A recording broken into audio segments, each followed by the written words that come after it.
Mathematical Institute of the University of Zurich. We will talk about perturbative BB, BFB theories on manifolds with boundary. Okay, so first, giving the opportunity in this talk, and this is based on joint work with Cataneo and Nikolai Reshetiki. And it's lots of new programs about understanding how to build classical and quantum field theories on manifolds with boundary in presence of symmetries. So maybe before reading the outline, let me go to the introduction and motivation. So the idea is to make sense of Seagal's axiomatization of field theory in the perturbative set. So let me use some. Oh, here there is no chalk. The chalk is on the wall. So what is Seagal axiomatization? Well, that's only the generalization of quantum mechanics is. So you think of quantum mechanics, usually the way you deal with quantum mechanics is by saying that you have some Hilbert space H and some linear operator, a unitary operator. So this is the way you describe quantum evolution. And geometrically, you should think of this as a quantization of the interval. So the idea that to a point you associate a vector space, and to the interval you associate an operator. And Seagal's idea was to generalize this in higher dimension. So when you go to higher dimension, well, let me draw it in 2 dimensions for simplicity. And so the idea is that, we do it this way, we are homogeneous. So the idea is that, again, you should have some vector space associated to the incoming and to the outgoing boundary. So here you should have some vector space associated to these 2 circles, which you can also write down as the tensor product. Maybe let me write this 1 and 2. So an additional axiom that whenever you have a disconnected boundary component that you just take, or you have the connected sum of boundary component, you also take to it the tensor product of the corresponding vector spaces. You have the same here, 3, 4, and 5.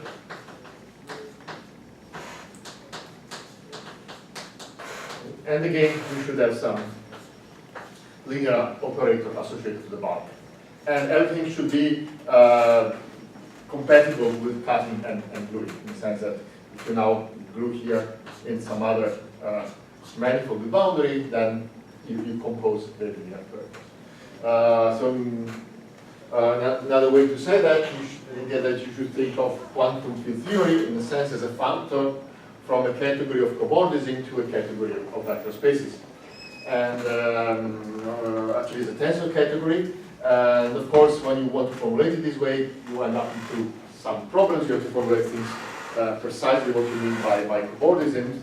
And this depends on the kind of theory. So usually if you have a physical theory which has some geometry in it, the metric, for example, then you one good way of describing this source category is to think of cobordism with a metric structure and product metric near the boundary, and then you just know the boundaries are really cylinders, so you do that in a nice way. Another extreme situation is topological field theory. This is where Atiyah came into the play. So topological field theories are quantum field theories which have the additional property that this linear operator is invariant under the homomorphism of the manifold that preserves the boundary. And so in this case, you can really think of cobordism of modulo diffeomorphism. So then composition is well defined. Okay, so but these are our ideas. Now, what are the incarnation of these Atiyah-Seagal axioms? Well, for Seagal axiom, one incarnation is conformal field theory, which may be presented this way.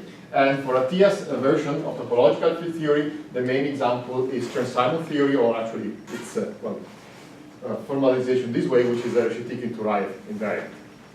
And actually still, in some sense, conjectural that Reshetiki-Turai really corresponds to Chern-Simons theory. And so sometimes there should be exactly the same thing. The point is that if you're given a field theory, or if a physicist is given a field theory, usually you don't have a way of making sense as a non-perturbative field theory. Chern-Simons theory, in the sense, is a special example, but usually the technique that is at your disposal is perturbation theory. So the perturbation theory means that you perturb around classical solution in terms of Feynman diagram. So this well, so-called functional integral, which formally says that you have a theory which is defined in terms of a space of fields and an action functional, and then you just take the exponential of the action functional, well, times I over a Planck constant, you integrate over all fields, and of course this is an infinite dimensional space. It's not clear what this measure is, but there is an algebraic way of making sense of this in terms of finite dimensional integrals called Feynman diagrams, and then there is some combinatorics in it and some combinatorics to make sense of divergent integrals called renormalization and so on. And the question is whether one can make sense of these axioms, TS-single axioms, in the case of perturbation theory. Now, an additional problem when you go to well, perturbation theory is that usually theories have symmetries. Actually, interesting theories have symmetry. Gauge theories have symmetries. And the result of symmetries is that, well, if you want to, first of all, understand this functional integral formally, you realize that there are directions in your space of fields along which the action is constant. So in this direction, of course, the integral cannot converge in any possible sense. So geometrically, you might think that the correct thing is to go to the quotient and just define the functional integral on the quotient. So of course the quotient is usually very, very complicated, geometrically very, very complicated, very often very, very singular. So if you take the typical example of a field theory, which is gauge theories, the fields are connections. So the starting point is a space of connection, which is a nice affine space, but the problem are the gauge symmetries. So you should work on a connection module gauge transformations, and this quotient is well, a bit singular and also geometrically very complicated, no longer an affine space. So the idea is to approach the problem in a different way. Instead of taking the quotient, do some cohomological replacement for the quotient. So this is a called BRST formalism or BV formalism that I will explain in a moment. So the idea is that instead of integrating over a quotient, you integrate on the original space, which is usually a nice affine space, where you introduce some additional odd coordinates that somehow well, cohomologically compute the quotient for you. And the point that if you do that, then you expect these vector spaces to be replaced by complexes and the physical state to be in the homology. So the point is to, well, this somehow the motto of the whole program is to lift the TS-Siegel axiomatization to the cochain level in an appropriate way. And actually what we want to do it is in a constructive way. So the idea is just we start with the data of a field theory in terms of fields and action functional, and we try to construct to construct the perturbative theory in this sense. So the final goal would be to try to associate the complex to boundary components and a linear operator to the bulk, plus some differential in such a way that the linear operator is in the homology, the associated homology for operators. So that's somehow the final goal. Okay, just let me continue the introduction before I go back to the summary. Just let me tell you what formally this functional integral is. So the functional integral, as I said, is simply have some action functional, Sm. So you're given a manifold M, you have fields, certain class of fields on the manifold, which are not qualified, and an action functional. And so the idea is just to take this exponential, I is just equal to -1, h bar is Planck constant, and you integrate over all possible fields in some sense. And what I want to do here is to make the generalization where you have a boundary. So maybe you are familiar in the case of quantum mechanics. This is Feynman description of quantum mechanics, which can be made precise, is the following. So here the fields are just paths. So you have an action functional that depends on a path. And then you take the exponential of this action functional, integrate over all possible paths in some way, and then you usually make the description. So there is some time here. So this is somehow the length of this interval is time. So the idea is that you start at times t0 and you end up at times t1. So the idea that you integrate over all paths such that your path is time t0 is some given point q0, and your endpoint of the path is some other endpoint q1. right? And then you define these as u of, this is the u of q0 and q1. So I will not write the time here. And you should think of this function of two variables as the integral kernel for this operator.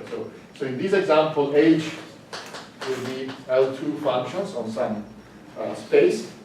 And then you can write down the integral kernel for the linear operator from L2 to L2. And so the integral kernel, depending on the two variables q0, q1, is represented this way. So this was Feynman's recipe to compute quantum mechanics. So what you see here is now that I'm integrating over all possible paths with fixed endpoints. So these are the arguments here. So the idea is to generalize this.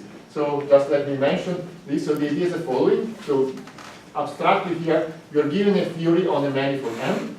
You have a space of fields, which I denote by F sub M. And then, well, there is some construction, which I will not present, that somehow tells you that classically there is a symplectic manifold associated to the boundary point. So in this example, you see the classical version here. So suppose you're doing this on some manifold N, so the classical version is just a cotangent bundle of N. So in general, there is some symplectic space that tells you what the boundary fields are, and there is a restriction map from bound field to boundary field, which is actually a projection from the space of bound fields to the space of boundary fields. And let me assume for simplicity that this symplectic manifold is really cotangent bound. So then you have an additional projection. So you have a projection from the space of bound fields to the space of boundary fields, which is a cotangent bundle, so in additional you have this projection to this base. In particular, you have this map here. And the generalization of this recipe is to take this integral over all fields with a prescribed field here.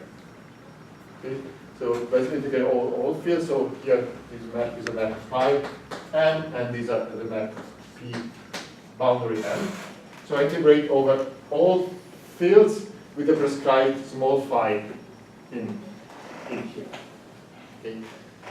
So this is the idea how to make sense of well, how to generalize Feynman prescription. Of course, you have to make sense of these integral in terms of Feynman diagrams, and here I assume that there are no symmetries. So I just take the Feynman diagram of this theory, and this means that, okay, what is the prescription? The prescription for this is that, first of all, you look at the critical point of this action functional. So then you just expand your action around the critical point. You don't have the linear term because it's a critical point, and the assumption is that the quadratic term is non-degenerate. So this is equivalent to saying that there are no symmetries.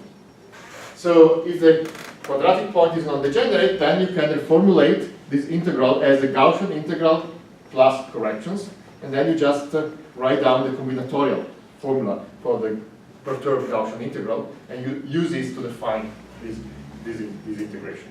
So these are the specific way you do to define this integration. Yes? Do you mind repeating? Phi m is a point in Fm or a function of a field? Phi is a point in yes. So it's a field, but it's a point. So such a thing of these is infinite dimensional. Yeah, usually it is infinite dimensional. I mean, this example is special in the sense it's finite dimensional, but it's the only example. But this is infinite. Everything is infinite dimensional here. So you have to make sense of this. So F boundary is the cotangent bundle, so it's twice the size of B. Yes, How but B much is also bigger is Fm? This is even bigger because, I mean, typically, I don't know, to give an example. So if you take the example of scalar field theory. So in this case, f of m is C infinity of m, or some other space of functions. Let's say C infinity for simplicity. They're all functions on your manifold. And then you have a boundary, and well, f boundary is actually a cotangent bundle. You can tell what is B boundary. So B boundary are functions on the boundary.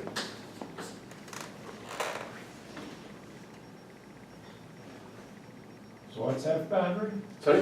What's F? So F boundary is a cotangent bundle, but the idea, well, you want to relate to the bulk, you can think of F boundary of M as, well, essentially pairs of, well, say first order jets, first order normal jets. of functions at the boundary. So the first order derivative in the transversal direction to the boundary. So you have the value of the field on the boundary and the value is the normal derivative. So and here I choose as a base just the field at the boundary. Okay, so in this prescription, the idea would be just integrate over all fields in the bulk with a given value at the boundary. With Dirichlet. The tangent bundles and the cotangent, you're using this. Well, No, it's a jet of functions, so it's a cotangent function. yeah. It's a jet function. It's not a jet of curve, but a jet of function. Yeah, but usually, yeah, but you have a symplectic structure, so you can. Yeah. Well, also in mechanics, actually, the natural thing you're giving is a tangent bundle. Initial condition, just initial position and initial velocity.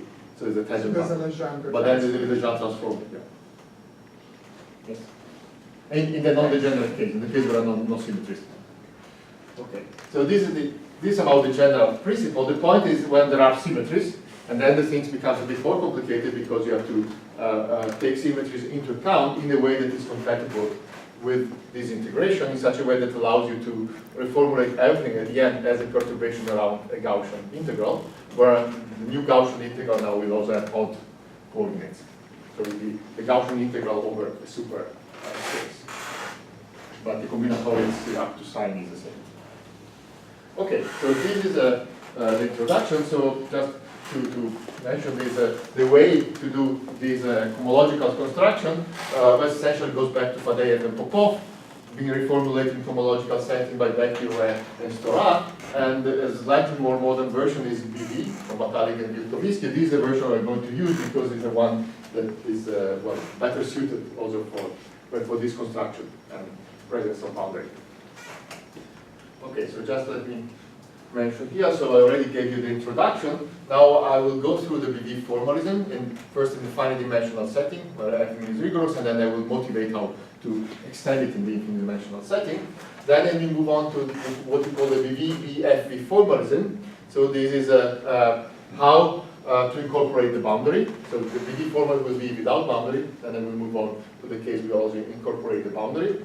So BFV is also, BFV is again Batalik and Vilkovisky, F is Fradkin. So this is a homological version for describing symplectic reduction of quasotropic submanifolds. In the case of field theory, the quasotropic submanifolds arise on the boundary space because of the symmetries. It would be the simplest example if you think of electromagnetism. If you think of electromagnetism, that the fields are essentially, the fields in the bulk are essentially the vector potential, and yes, an electric field. When you go to the boundary, it turns out that the symplectic manifold of boundary fields has as coordinates the vector potential and the electric field that are paired together. Just both are vector field. You just use a metric to pair them, and you integrate on the boundary. So this is a symplectic structure. And there is a quasotropic submanifold, which is given by solution to the Gauss equation that says the divergence of the electric field is equal to 0. Doing electrodynamics without method. And then you do the Marsted-Weinstein reduction of this submanifold, and this gives you the physical symplectic manifolds of boundary fields. This is so-called reduced phase space. And BFV is a way of describing this symplectic reduction without using the reduction, just in homological terms. Now you realize the functions on the reduction as the homology of some complex, or the Grisio homology of some complex. And what we call BV-BFV formalism is a way to put these two pictures together. I mean, not usually these pictures have been somehow studied separately. The BV formalism is a picture using the bulk to make sense of functional integral in the presence of symmetry, and the BFV formalism is a picture used on the boundary to make sense of the reduction in homological terms. And what we want to do is to have this connection, especially because then we want to quantize. And the quantization will probably be postponed to tomorrow's talk. And then I will have several examples I can explain. The simplest example are so-called abelian BF theories. They are very nice topological field theories. Not very interesting physically, but very nice to make sense of this. But also I think that there are a lot of interesting perturbations of a linear field theory. Many of them are topological, like the Poisson sigma model that is related to deformation quantization, or Chern-Simon theory, well, a special case, but also some mildly non-topological theory, like two-dimensional Yang-Mu theory, that turned out to be perturbation of the F theories. And then, in principle, well, these are the examples we'll discuss, but in principle, this formula is in general, so in principle, can be applied also to any field theory. The point is that, okay, if I don't do topological field theories, usually we'll have to also run into the business or normalization, so I don't want to do that in this, in this presentation. And well, actually, we haven't done the exercise yet, but in principle, the formula is there. Okay, so now let me move on to this construction of VP. Now I will start the true talk and we define everything properly. So here, let me first do it at the mobility formalism in the finite dimensional setting and locally. So assume that I'm in a super domain. So this means that essentially I have an algebra generated by coordinates, and I call these coordinates Q and P. Some of these coordinates are even, and some of these coordinates are odd. So I just take the algebra generated by these coordinates, and I complete the algebra in the even coordinate to C-infinity functions. So eventually, the algebra I'm considering is a C-infinity function on a certain number of even coordinates, tensor the exterior algebra generated by the odd coordinates. And my convention is that if Q is an even coordinate, then the corresponding P is odd, and vice versa. Okay? And I want to have an exactly the same number of well, these Q and P coordinates, so that I have the canonical symplectic structure. I can make sense of the symplectic structure of an odd space. Okay, so this is the starting point. The next remark by Batali and Likovitsky is that there is a nice second order operator that you can define on this algebra, which is essentially consists in taking the second derivative with respect to P variables and the corresponding Q variable, the same index I, plus some signs that are important. So the signs are chosen essentially in such a way that this operator squares to 0. And in addition, this operator has another nice property. It's of course a second order operator, so it does not satisfy the Leibniz rule. So if you apply delta to a product, you don't just to fg, you don't just get delta f times g plus or minus f delta g, you get some correction term. And this correction term turns out to be exactly the Poisson bracket for this symplectic structure. I use BV notation to note this Poisson bracket with round brackets instead of curly brackets, also to stress that this is an odd Poisson bracket or a Gerstenauer bracket. Okay. And well, actually, the fact that there is this interplay between this operator delta and the Poisson structure is also related to the fact that there is another way, an equivalent way of defining this delta as follows. So if you start with the function f, you compute its Hamiltonian vector field, xf, with respect to the symplectic structure, and then you take its divergence with respect to, well, I chose just the canonical constant measure on the superspace, canonical up to scaling. So here you see that, well, here in here the symplectic structure is even in here. Is this thing something that makes sense in any symplectic manifold or in a cotangent? Well, I mean a non-symplectic structure. Also. And so there is this, well, there's a remark by Schwarz that actually a non-symplectic manifold is a cotangent manifold, necessarily. A smooth odd symplectic manifold is necessarily a symplectomorphic to non-cotangent bundle. So, but essentially the proof is you just take Moser's proof of the Abu theorem, and you realize that in Moser proof you have some point to integrate some vector field. And it turns out that in the odd case you have to, well, basically you have to integrate these vector fields in the odd direction, so you can always integrate it globally. There is no problem. Okay, so delta is invariant under symplectomorphisms. What is delta? Let me see. If you formulate it in the appropriate way, yes, not on functions, yeah. I will come to that, yeah. Yes. Okay, but now, okay, here, just in this setting, we either take delta defined this way, or more explicitly this way. And one thing you should observe here is that what is crucial is that the manifold is finite dimensional. I mean, from this formula you see it because I'm summing over coordinates, so if my manifold is infinite dimensional, I should make sense of this infinite sum. And if you take this other formulation, you see that what I should make sense of is the notion of divergence from infinite dimensional manifold. So this is what the problem lies. Okay, now we come to the important point, it's integration.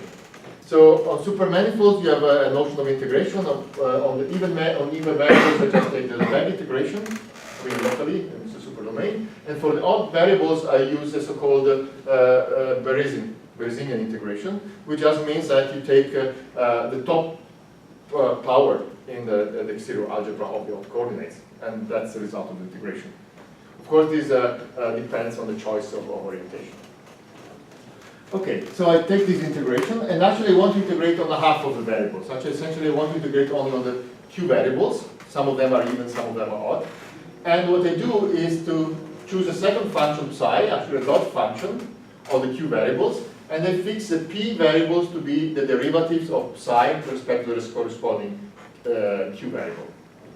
Okay, so this is a construction, well, you should be familiar with those from standard symplectic geometry. This essentially geometrically means that I want to integrate on the graph of the differential of this function psi, which is a Lagrangian submanifold that projects down to the zero section. Okay? But algebraically, what I do is the following. I just take pi equal to the partial derivative of psi with respect to qi. Right? I'm given a function f of all the variables and integrate on the q variables. So this is what I will denote by integral of f on the Lagrangian submanifold determined by psi. Okay. And now a very simple exercise is just like a Q-line computation, shows that this integral has these two very important properties. So here I assume that integrals converge. This is not automatic, of course I'm integrating the function, but I mean the Lebesgue integration might be divergent. So but let me assume the integral converge. So if the integral converges, then you have the following two properties. If the function f is delta exact, then its integral is necessarily zero. And on the other hand, if delta f is zero, then this integral is invariant under the formation of the function psi. Okay. So this is nothing mysterious. Just write it down. Just a little bit of calculus and linear algebra, just a few lines computation.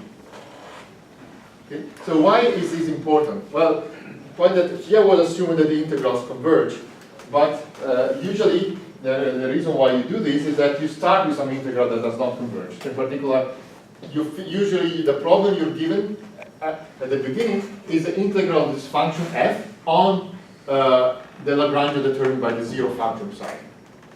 And the point is that your problem is that this integral is ill-defined. But on the other hand, you know that your function f is delta closed. And now, well, you have a solution. Basically, you deformed the zero section by some function psi in such a way that the integral converges, and the previous theorem tells you that the result does not depend on the choice of psi, at least locally. So then you can take this as your definition of the ill-defined integral. So that's all the reason for this BV formalism. And this choice of psi is called gauge fixing. Okay, so this is very similar to a problem you encounter in complex analysis or in the topology, like an analog of this when you want to compute the self-intersection number of a manifold with itself. You go to the Cartesian product, you want to intersect like the diagonal with itself. This is not well defined. You deform the diagonal and then just have isolated intersection point. Or in complex analysis, sometimes you have an ill-defined integral, but on the holomorphic function, you deform the contour where things are well defined, and then you know that the result is invariant under the deformation of the contour, things like that. Okay. Now, let me come to the thing you're interested in quantum field theory. So they are typically your function, like in this example, is an exponential. So your function f is exponential I h bar of some other function s, and h bar is some parameter. Yes? So the condition, the Laplace f equal to 0, yes. that's necessarily for this to be invariant under the. Well, necessary, well, if you want it to be invariant under all possible deformations. Yes. And this side is an order function or? Trace on, yeah.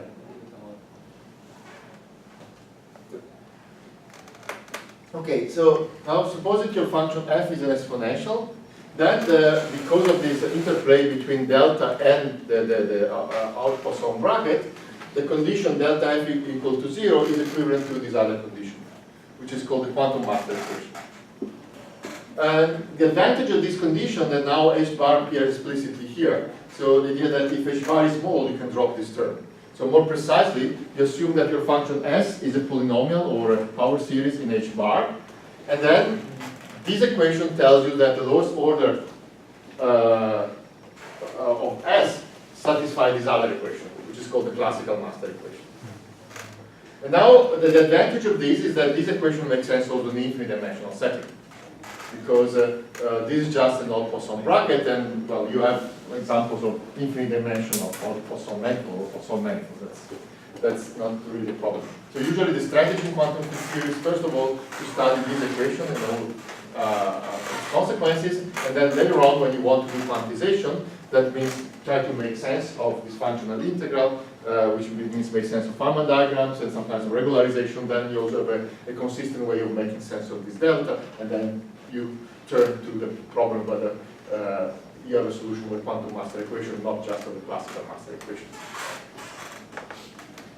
So then there may be obstruction to go from the classical master equation to the quantum master equation. You see it already in the finite dimensional setting. These obstructions are related to the second homology group of bracket with S. And so these are related to anomalies you might have in quantum theory. Okay, so that's actually what a slight variation of this BV integration is a fiber integration. So the idea is that we integrate only some of the coordinates now. So the idea that let me split the coordinate P and Q in two subsets, the prime set and the double prime set. So you have coordinate P prime, Q double prime, Q prime, Q double prime. Then the symplectic force splits into sum, and delta also splits into sum. The delta for the prime coordinate, the delta for the double prime coordinate. Now suppose that I have a function f of all coordinates, all P prime, P second, Q prime, Q second, double prime, and suppose that I have a not function psi only of the variable Q double prime. Okay? Then I fix that P double prime to be the derivative of psi, and integrate only on the Q double prime variables. So the result, which I still denote by this formula, will be a function of the variables P prime, Q prime. And now the generalization of the previous lemma is the following. Assuming that the integrals converge, we see that delta commutes with the integration. And the second property is that if I deform my psi, the result is no longer invariant, but it changes by a delta prime terms. So this tells you that the delta cohomology is important, is a relevant thing for the integration. And the proof is essentially the same as before. You just treat the P prime and Q prime as parameters and repeat the proof and see what happens. It's not very, very deep. Okay, so this is a one. And an application of this partial integration is in field theory. It's very important. This is related to Wilson-like renormalization. So the idea is that somehow you should think of splitting the fields of a theory into some slow fields and fast fields, like the low Fourier mode and the high Fourier mode. You integrate out the fast fields, and you're left with an effective theory for the slow fields. And this lemma tells you that everything is compatible with BV. So this well, one way of making sense of Wilson renormalization in this setting. These are the starting point for Costello's work on mathematical formulation of quantum field theory. And Before you change the slide, I'm puzzled by that first equation. You're defining it to be that. yes.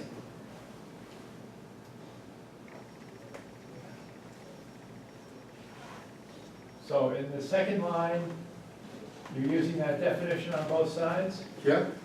Yeah. Well, I have have delta, Right? which is the operator defined on all coordinates, and delta prime, which is a part related only to the prime coordinate. No, And this is the theorem. your integral over L psi Yes?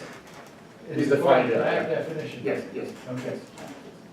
Yeah. So these are definition and these are the theorems. Yes. There are really two different things that you're calling out psi. One is the graph of psi as a function just of the prime variable. Yes. The other is its graph as a function of all of them independent of the prime. Okay, so here assume that psi depends on the double prime variables in this formula. But in the next formula, the L psi's live in different spaces. No, it's in the same space. No. One lives only in the cotangent bundle to the prime variables, the other lives in the cotangent bundle of all variables. No, because in both cases I only want to integrate out the double prime variables. I can either take f or delta f, they're both functions on all variables, and then I integrate them on the double prime variables by this definition. These are push forwards. Just push forward, yeah. So, I mean, if you want to do it more geometrically, well, I will come back to that later on. So here I've got my variable q prime and q prime, and my variable q double prime is double prime. So I should think of this as being some two different symplectic manifold. I don't know. Let me call some symplectic manifold F1, oh wait, F1 and F2. They take the Cartesian product of these two symplectic manifolds, and my L psi is Lagrangian here. And I integrate over L psi, and then left with the function on F1. That's it here. Okay, actually we'll come to that now. Let me generalize this to the global setting. So, I mean, what I said so far, I mean, I didn't prove anything, but this is just very simple computation, if you like computation. The global version is a bit more complicated, but let me sketch the result. So this goes back to, well, works by Witten and Schwarz, and then by some remarks by Diane and Chevea and other people. So what is the global setting? So the global setting is that now we take a not symplectic manifold. That's the global version. And now if you have a non-symplectic manifold F, we have this following four important statements. So the first thing is that half density on this symplectic manifold naturally can be defined, or naturally defined densities on Lagrangian submanifolds. So, okay, what are densities and half densities? So we're talking about supermanifolds. And okay, but let's think of them as manifold with all coordinates. So usually the one way is to describe them locally, and then you will have transition functions. And in particular, you can compute the so-called Berezinian of the transition function. So this is a generalization of the Jacobian determinant. So Berezinian is a natural operation you do with the other matrices on superspaces. And density is something as a section of the associated bundle. So it's something that transforms with the Berezinian of the transition function. And densities are the things that you can integrate on the manifold. So basically you define integration of the supermanifold locally by what I said before, just the Lebesgue integration and Berezinian integration, and then you just extend it globally like you do on manifold. The only thing you have to check is that on overlapping charts, you get the same result. Take two different coordinates, and this is satisfied if the thing you want to integrate transforms as a Berezinian of the transition function, because this is the way the integral transforms. Yeah. Possible to say that in all the coordinates? I mean, so density would look like dp dq, where one of them is even, one is odd. Yes. What does a half density look like? Well, half densities are things that transform like the square root of this bundle. I mean, this is a line. You have a line bundle associated with it. This is an odd line bundle? No, this is just an ordinary line bundle, because it just, I mean, the transition function are defined by Berezinian of the transition function. So these are transition functions. So these are maps between super domains. So the Berezinian is an even function, and this non-degenerate. So it starts with the, I mean, it's a non-degenerate part, so you can take the square root. So, okay, and the point is that, well, Lagrangian sum, so this is how we can do in general supermanifolds. Now, if you have a not symplectic manifold, particularly of Lagrangian sum manifolds, you have a generalization of Weinstein tubular neighborhood theorem that tells you that locally, so that the tubular neighborhood of a Lagrangian sum manifold is symplectomorphic to its odd cotangent bundle. Now what you do, if you have a half density on the whole supermanifold, you can restrict it to this odd cotangent bundle. And this turns out to be essentially, well, it induces a density on the underlying Lagrangian manifold. The reason is that the Berezinian for a odd cotangent bundle turns out to be the square of the Berezinian for the underlying manifold. We just point that the transition function for a cotangent bundle essentially involves two copies of the. Yes? So you said functions were C infinity Yes. and even variables? Yes. So I'm familiar with integrating on supermanifolds where the even functions are C infinity just on the underlying manifold. But how would you integrate something that is C infinity in even variables of higher degree? I mean, for me, the underlying manifold is the even. So the underlying is not a smooth map, just a smooth map? Yeah, the even part is a smooth manifold for me. So, okay, so the coordinates are all degree 0. Yes, now, now I just have Z2 gradient, even out. Okay. Yes. Yes, I will come to the Z gradient later on. Okay, so, so the important thing is that half densities define density on some manifold, and so you can integrate them. So the natural thing to integrate on Lagrangian sum manifolds are not functions, but half densities. Of course, in the local case, we could identify functions with densities and half densities because we have this natural choice of measure. So we just like leave the constant. Okay, the second property is that there is a canonically defined operator delta that generalizes what we have locally. That is canonically defined on half densities and squares to 0. And there's these two properties that generalize what we have locally, namely that the integral of the delta exact half density is 0 on any Lagrangian sum manifold on which the integral is defined. And if you have a delta closed half density and you integrate it on a you have a family of Lagrangian sum manifold, or one parameter family, then the integral is invariant. Okay, let me come to the main example, which is actually the only example since I'm going to use a smooth case. So, non-symplectic manifold is always symplectomorphic to a not-cotangent bundle in a non-canonical way. But non-canonical, it's always a not-cotangent bundle. And well, once you have cotangent bundle, you can reformulate these things in classical terms. Namely, you can show that half densities on F are the same as differential forms on this base manifold. So this is an ordinary manifold. Right? And this capital delta is nothing else than D, the Drum differential in disguise. And in particular, theorem 3 and 4 are obvious in the case of the very peculiar Lagrangian submanifold that are odd conormal bundle. So you take a submanifold C of M, you take its odd conormal bundle, which is Lagrangian in the odd cotangent bundle of the whole manifold, and it turns out that the integral of the half density rho on this Lagrangian submanifold is the same as the integral of the corresponding differential form on the submanifold C. So then this is just Stokes theorem without boundary. Does that work when in this supermanifold? No, well, okay, you have to make sense. Yeah, in some sense it does, but yeah, you have to make it more precise. Yes. You have to say exactly. No, it doesn't. No, it doesn't. That's right. No, it doesn't. No, in this identification with the Drum differential makes sense in this. If M is the even part. If M is what? If M is the even part of the supermanifold, the body of the supermanifold. I mean, the point that I mean, yeah, also this identification with differential forms fails in the general sense. Okay. What You get something like integral forms? you get integral forms? Yes. You have to. If you create differential form by integral forms, yes, then it's still okay. Yes. Yes. I mean, if you like this, also a different way. If you know what integral forms are, then you have this identification. If M is a supermanifold, then integral forms on M are the same thing as half densities on cotangent bundle. if you don't know what integral forms are, this is one way of defining integral forms.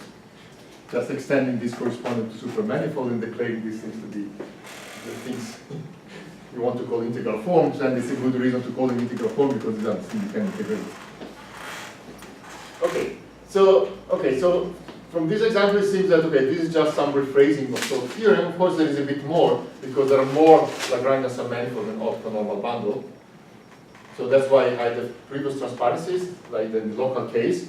But essentially the point that, well, what you can show that any Lagrangian submanifold of a Cataneo bundle can be deformed by, can be reduced by Hamiltonian diffeomorphism to an orthonormal bundle. So then the general theory is a combination of this statement and the previous one.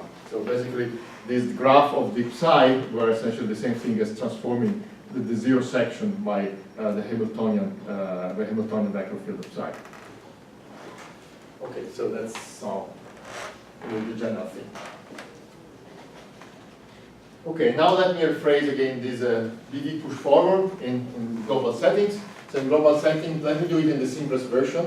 So let me assume that my odd-symplectic manifold F is a Cartesian product of two odd-symplectic manifolds F1 and F2. And let me suppose that I have a Lagrangian submanifold of F2 and the half density rho on the whole symplectic manifold F.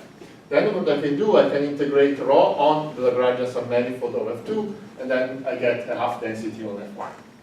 Okay? So these are, I will denote these as push forward or rho with respect to the Lagrangian submanifold L.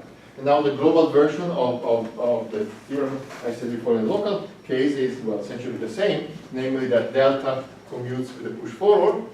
And the second property is that if your half density is delta closed, then if you deform L, the push forward changes by delta exactly. Okay, so this was a crash course on DB. Let me just go back to functions. Notice that globally I define delta only on half densities. And the price you pay is that half densities don't have an algebraic structure. If you multiply them, you don't no longer have a half density. So that's, for this reason, it's better to work with functions.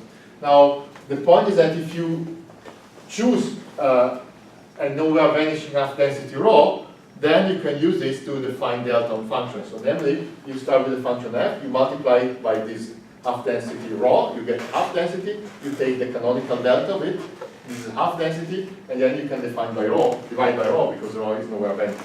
So this way you can define a delta on functions, which of course depends on the choice of rho. So you should write delta sub rho, but you don't want to make it complicated. And obviously, this delta still squares to 0. Just you see by that definition.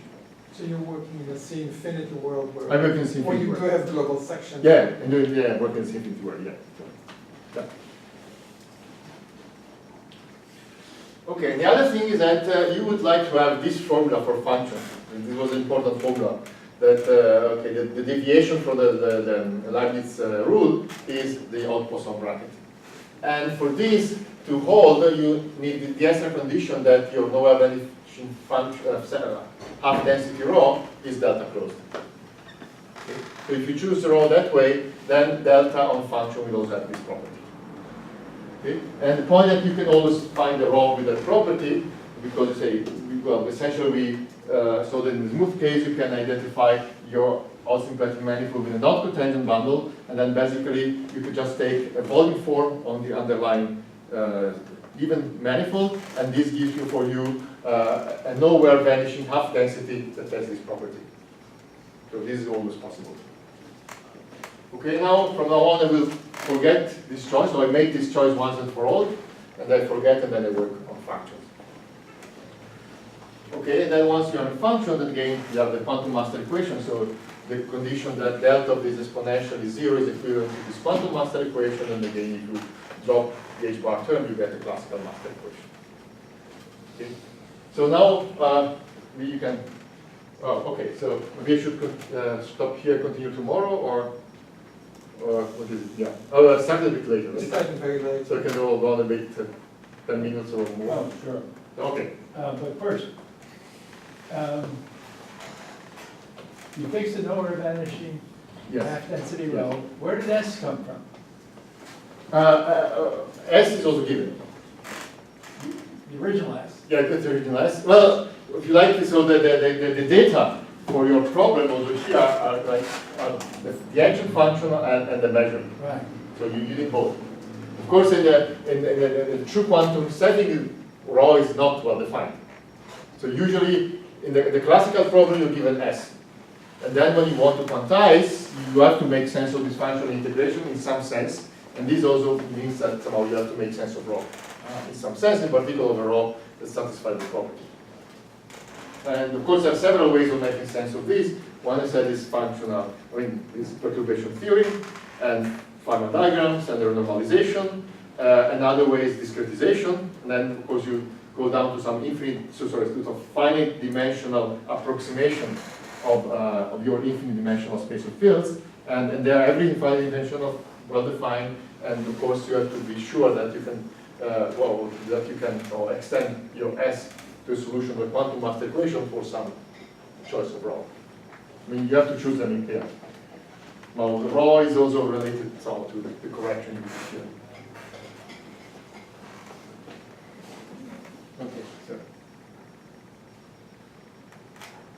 Okay, so but now somehow you can basically, now I will discuss the classical part of the story so you can focus on this. Okay, so the important thing that you remember that now what you have is you have a non-symplectic manifold, so in particular you have this bracket, and you have an even function that satisfies this equation. The classical master equation. So just for simplicity, let me mention that usually you have some Z gradient at your disposal, and this is very useful for bookkeeping. So by an equivalent, a compatible Z grading, I mean an additional Z grading with a property that which this is called Gauss number, with a property that your S is degree 0, or in general physical things at degree 0, and your Q has degree +1. The idea Q is a Hamiltonian vector field of S, and you want it to have degree 1. You want it to be a differential, so working in homology. Now, if you look at this equation that says that Q is a Hamiltonian vector field of S, so delta will be just a round differential. I use delta because, well, when I want to move to infinite spaces of fields, then I will have the round differential on the manifold and the round differential on the space of fields, so I will not have my delta. Okay, so if you look at this, you stare at this equation, if you want S to have degree 0 and Q to have degree +1, then you see that omega must have degree -1. So my data will be the following way. I have a compatible Z grading for which S has degree 0, Q has degree 1, and S has degree -1. And in most field theory, you have this Z grading, not all of them. Well, one notable exception is a Landau-Gilbert model, where you have only the Z2 grading, you don't have a compatible Z grading. When you have it, are you assuming that the Z grading lifts the superstructure, or they're not related at all? No, they are related, but I mean, they're related in the sense that there is a map between them, but... is every even function of even grade? No, but not necessarily just the modulo 2 projection. I mean, the relation between the Z gradient and the Z2 gradient may be different. Yeah, but I mean, if you want them to be compatible, it is some group cycle, but I mean, you want things to be compatible for the graded algebra structure, but it's not necessarily. So this is the grading is called Gauss number. So let me make an example. If I take standard field theory like electrodynamics with fermions, you want to think of electrons, like physical fermions, must have Z grading 0 because they're physical, but they are odd variables because they're fermions. So the two things are. Actually, yes. Actually, in the most general setting, they're completely independent. You have Z and Z2. So you have the Z cross Z2 gradient. You have Z cross Z2, and the map from Z cross Z2 to Z2 is just a projection to Z2. Yes. And on the other hand, the Gauss at degree +1 in this Z grading, but there might be even or odd. For example, supersymmetry, you have even Gauss. So you have odd Z grading, but even Z2 grading. Okay. Now, since I've introduced this homology, this Hamiltonian vector field Q for S, you can now rewrite the classical master equation that S Poisson bracket S equal to 0, equivalently as a condition that the Lie bracket of Q with itself is equal to 0. And notice that usually the equivalence between Poisson bracket and the bracket of vector fields is only modulo constants in symplectic geometry, but here, because of degree reason, this is really absolutely equivalent, point that we don't have out constants. So if you check here, it's really saying that Q bracket Q is equal to 0 is the same as saying that S bracket S is equal to 0. Okay, and maybe just let me remind you that some terminology probably introduced by Jim, that a node degree plus 1 vector field that decommute with itself is called a cohomological vector field. Point that defines when you have a cohomology. I mean, you can think of functions as a cohomology of function in terms of this cube. I won't take credit for that Yeah, that's what you, terminology, no. it's not your terminology. No. Okay, someone's Kenneth or Lindbergh or... Okay, now we just let me, I don't know if there are, for mathematician, maybe just the definitions. For physicists, just, I don't know if there are physicists in the audience, but an example of this BB action in field theory is when we have symmetries. So let me briefly, suppose I have some gauge theory with a space of fields Fm and some classical action functional Sm0 on some manifold M. And the point that there is some Lie algebra of symmetries, and this functional is invariant. And now what you do is, okay, let me denote by phi the fields, then will be assigned degree 0. It's got number 0 because they're physical. What you do to express the invariance under this Lie algebra, introduce some coordinate C, actually the generators of the Lie algebra, you give them degree plus 1. Then you go to the output tangent bundle, so you have some momenta, phi plus and C plus. They must have the degree minus 1 and minus 2 because the symplectic form has to have degree minus 1. And now your solution of the master equation is the sum of your classical action plus this other term, where you pair a momentum to the, well, essentially Chevalier algebra differential of the corresponding coordinate. So you have a Lie algebra acting on the space, and you have the Chevalier algebra differential acting for the module given by function of this space. So this is just this BRST differential is just that. So you just pair the momentum to the Chevalier algebra differential of the corresponding coordinate. So these are coordinate on the space, and these are generator of the Lie algebra. And this Sm satisfies the classical master equation as a consequence of the fact that you have a Lie algebra and an action of a Lie algebra and an invariant function. Actually, it is equivalent to that. Well, I don't mention the quantum master equation here, but essentially, if you are in a finite dimensional case, you can make sense of the quantum master equation, and saying that S satisfies the quantum master equation is actually equivalent to saying that not only do you have a Lie algebra action and an invariant function, but actually you have a measure, and this Lie algebra action is compatible with the measure. So the quantum part is the measure. Okay. Actually, what I was implicitly assuming here is that this manifold M has no boundary, when I was saying that this satisfies the classical master equation. And the reason for this is that when you try to compute the Poisson bracket with respect to this symplectic form, this is just defined in terms of functional derivatives, and you have to integrate by parts. So the fact that this satisfies the classical master equation is a consequence of having the algebra action and the invariant function also uses the fact you don't have boundary, because otherwise you get boundary term to ensure partial integration. Okay, so so now essentially the problem I want to address is the failure of the classical master equation because of boundary-like terms. So let me do this axiomatically now. Suppose that I have some finite dimensional odd symplectic manifold F, omega, and a function S that satisfies the classical master equation. Okay, so this is just purely mathematical problem. And so let me call Q the Hamiltonian vector field, and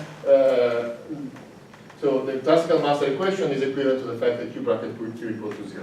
Now there is something that, some assumption I have to weaken, because in the case when we have a theory with boundary, this is no longer true. So I will drop two conditions.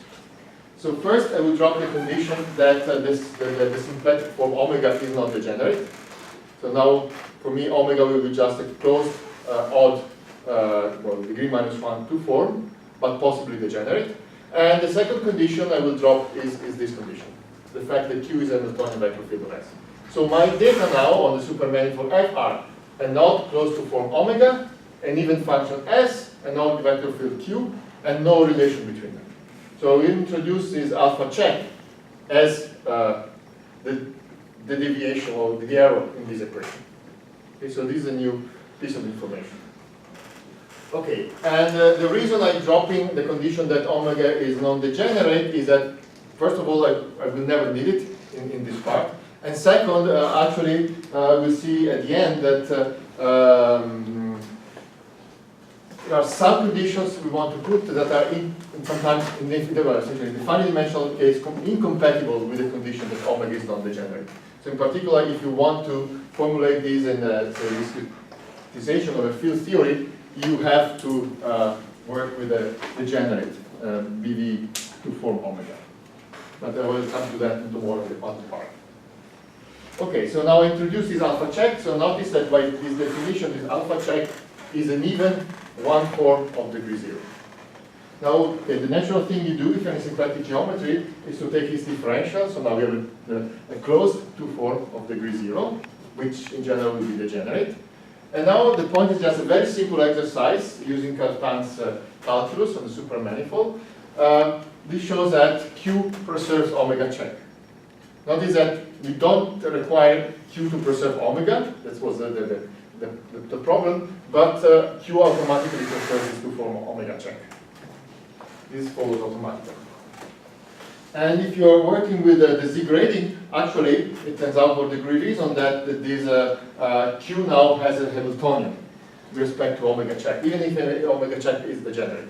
So you can always find a unique odd function as check, such that this differential is a contraction of Q with omega check. Now you can also make sense of the failure of the classical master equation as follows. So basically I define the bracket of S with itself. Notice that Q is not the Hamiltonian vector field of S, but I define the bracket of S itself as a double contraction of omega with Q. And now it turns out that this odd function S check also measures the failure from this being equal to 0. But this again, just a very simple exercise using Cartan calculus. Okay, now the point is that, well, it's better to work with non-degenerate two forms. So the idea is that, well, basically we can compute the kernel of this two form omega check and divide by the kernel. So the kernel, so if the kernel has constant rank, is automatically an involutive distribution. And so I'm making this assumption first, that this case is constant rank. And second, also making the assumption that the quotient is moved. Of course, this is a very, very strong assumption, but let me tell you that if you do this well, apply this to field theories, this is not really a problem. This is basically always happening. This quotient is not really problematic. This is not the reduced phase space yet, so this is a very simple quotient. I will also make a simplified assumption just to simplify the formula. So the simplified assumption that the one form alpha check is also basic. Okay? So K is the kernel of the two forms, so the two form is basic, but I'm making the additional assumption that the one form itself is basic. This is not really necessary, but it simplifies the notation a lot. Actually, the general thing I have just to ask is that alpha check descends to the quotient as a connection, not as a globally well-defined one form. But if I do that, then the formula becomes horrible. So let me make this assumption. Okay, so now I will have a one-form alpha boundary on the quotient and the two-form omega boundary on the quotient. Omega boundary is a differential alpha boundary, and my original alpha check and omega check are just put back by the canonical projection. Now, where did the boundary come from all of a sudden? no, there is no boundary. This is just a notation. Oh, This is a notation, well, it's a notation that because, well, when I apply this to field theory, this will be related to the boundary. But this is just a notation. oh, okay. Okay, and another interesting thing is that since omega check is invariant under Q, then Q is automatically projectable. This again just standard fact. dimensional manifolds. In particular, there is a uniquely defined vector field Q boundary on the quotient, which is pi related to Q, and it's also automatically homological because the Lie bracket is conservative. And in addition, we have now also, by degree reason, a uniquely defined odd function, odd degree plus 1 function as boundary, which is a Hamiltonian function for Q boundary. Okay, so now let me summarize this. So the result is the following. So we start with F, omega, S, and Q, with the only condition that Q bracket Q is 0, and omega is closed. And now we construct a quadruple F boundary, omega boundary, S boundary, Q boundary, where omega boundary is an even, exact symplectic form, and Q boundary is a Hamiltonian vector field with respect to omega boundary that commutes with itself. Okay? And in addition, we have this equation that says that the error in considering Q the Hamiltonian vector field of S is given by the pullback of the one form alpha boundary. So this is what we call the BV-BFV formalism. So the reason for this is that what we have in one is a so-called BFV formalism. So this is having an even symplectic structure together with a function as boundary satisfies the classical master equation is the so-called BFV formalism. So the idea is that starting from a broken BV formalism, we can always produce a BFV quadruple. Okay? But in addition, we have this equation. So this is actually the crucial point, because the relation between the broken BV formalism and the boundary BFV formalism is the important point for the also for the quantization. What's the meaning of the little m in front of CME in the middle there? Modified? The little m? Yeah, and Oh, modified. Sorry. Yeah. modified? Yeah. So this is Okay. So this becomes Sure. We call this a modified classical master equation because it's modified by this boundary term. Okay. So maybe let me conclude this classical part. There is one observation you can make here. What is that? Well, you see, if I change alpha boundary by an exact one form, I don't change the symplectic structure. So this is a natural thing you might want to do. But of course, you see that you spoil this equation. But actually, you can recover this equation if you also change S accordingly. So precisely, you see from this equation that if I take a function f on F boundary, and I shift alpha, the one form alpha boundary by the differential of F, and S by minus the pullback of F, the modified classical master equation doesn't change. So this tells you that these are symmetries you have in this formalism, actually gauge symmetries, and this one in particular tells you what is the real nature of alpha boundary. So this tells you really have to think of alpha boundary as a connection one form. And these are gauge transformation, and you should think of S, or better as exponential of S, as a section of some line boundary. Okay. So this is ultimately embedded in the problem, in the system. So basically this tells you that the correct setting is in terms of line bundle and connection one forms. The simplified assumption I made corresponded to saying that your line bundle is trivial. But in general it can work more like that. Okay, now let me just conclude by applying these two field theories. So suppose that now you start with the local field theory in the BV setting. So what does it mean? It means that, so this is defined on manifold of a certain dimension, and this means that to every manifold dimension m, you have this triple, Fm omega m Sm, so manifold without boundary. So Fm is the space of fields, or BV fields on your manifold. This is local in the sense that your fields must be local objects, say functions, maps on your manifold, some other manifold, connections, so anything that has, well, sections of sheaves in general. And you want omega m to be a non-symplectic form and Sm to be an even function, and both of them are local. So a local functional is an integral over the manifold of some densities that only depends on the fields and their jets at the point. And the same for the symplectic form. So in addition, you want this Sm to satisfy the classical master equation. Now, you can compute the Hamiltonian vector field of Sm, and this also turns out to be local automatically, and to Lie commute with itself. Now the problem is that, well, now you want to extend this to manifold with boundary. Of course, the first step is a bit obvious since you are working with a shift-like thing. You just extend them to a manifold with boundary. So in a naive way. So you can define, you can extend the definition of space of fields also if you have a manifold with boundary. You can extend the definition of omega, s, and q also to manifold with boundary because they are just defined in terms of an integral. The problem is that because of boundary terms, right, when you integrate per parts, this equation, the condition that q is a Hamiltonian vector field of s is polyton. But now, okay, we can apply the previous formalism.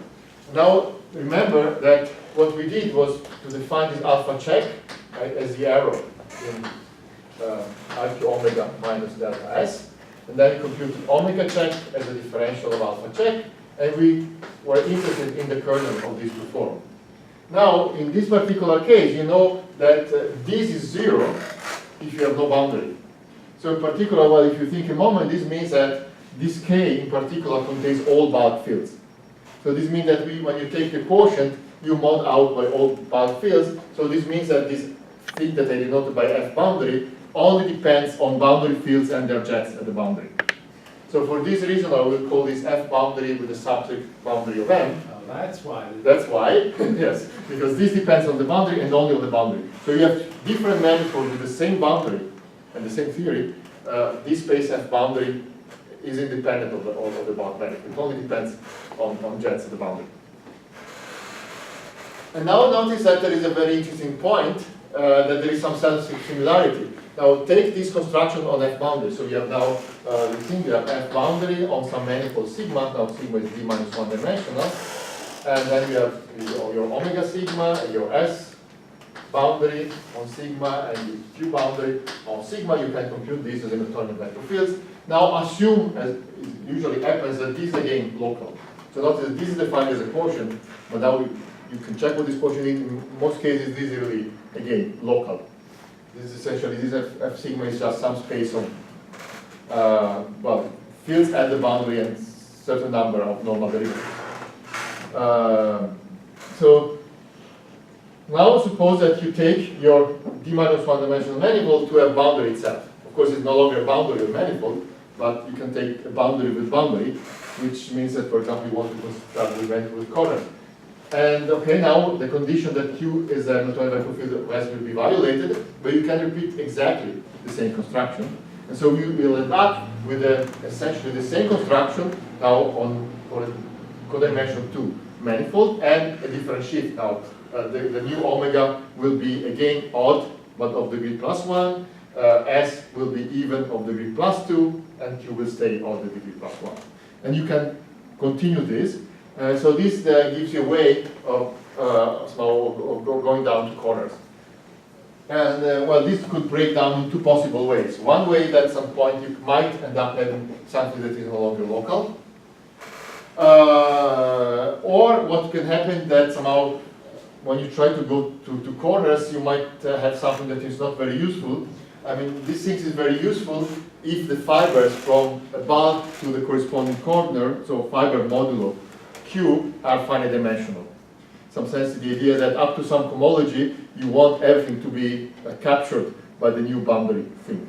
And sometimes it's not possible, so sometimes you end up having some infinite dimensional fiber or having S to be equal to 0. That's typically the case. At some point, your S becomes 0, so basically Q becomes 0, so basically homology is the whole thing, which is still infinite dimensional. So that's why you have to break this process at some point. But topological field theories are the special case where really you can go down up to dimension 0, still having finite dimensional things. And so this is a way of expressing extended topological field theories at the classical level. Okay, so this is essentially the point. There is only one thing that I should mention here, and then we'll never talk about it again because we only see this problem in one important field theory. So here I did some naive things, so I just took the space of fields on the manifold boundary just to be the obvious definition.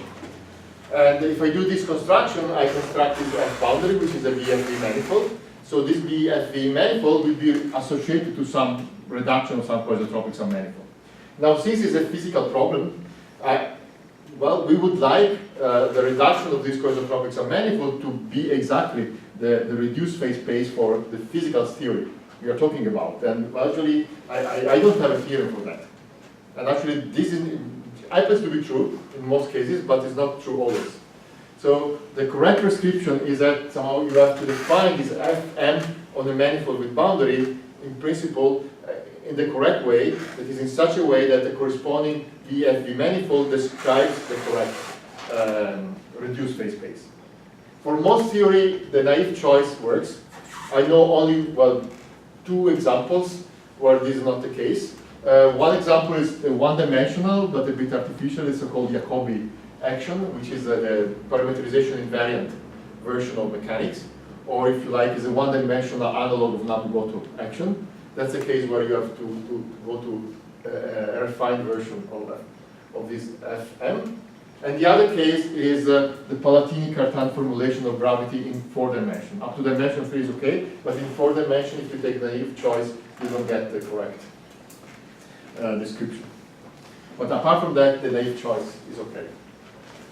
Okay, so I think I could stop here and do next. Well, an example of magnetism, but I described it already. So yeah, so tomorrow I can start with quantization. So, yeah.